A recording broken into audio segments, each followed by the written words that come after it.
OP Shukla dictation 80 शब्द प्रति minute start.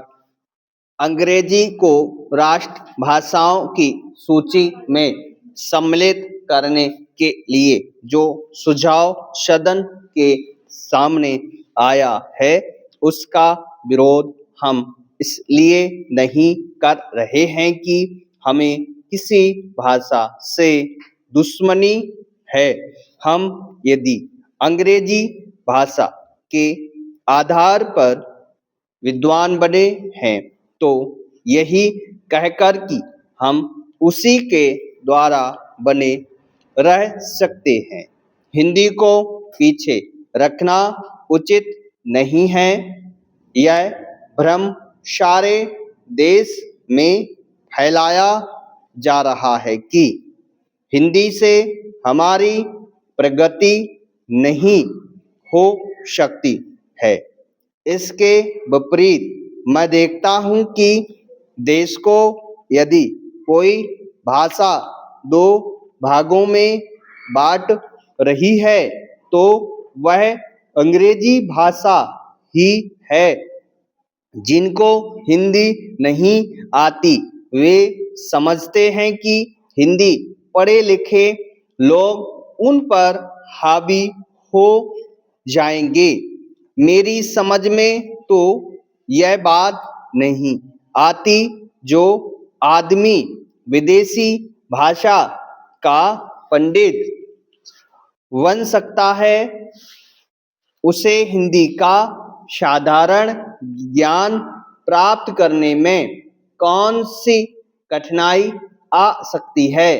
Hindi तो इतनी सरल भाषा है कि थोड़े से संपर्क से ही आदमी हिंदी जान लेता है और अपने भाव प्रकट कर लेता है।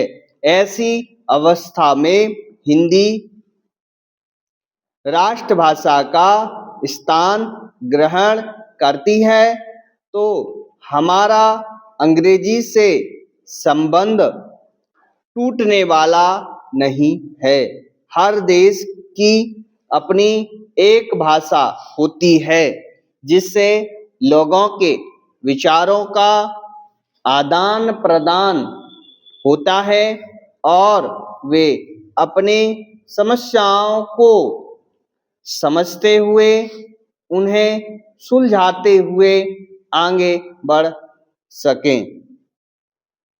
वह भाषा वही हो सकती है जिसको देश के अधिक से अधिक लोग समझ बोल और लिख सकें।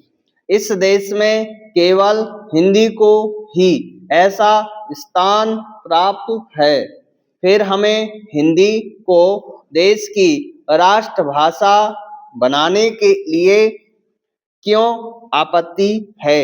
यदि हम इस प्रस्ताव को जो कि हमारे सामने पेश है स्वीकार करते हैं तो मेरा यह निश्चित मत है कि जिस दास्ता के बंधन से हम निकलने की कोशिश कर रहे हैं उससे हम नहीं निकल पाएंगे। Paragraph change.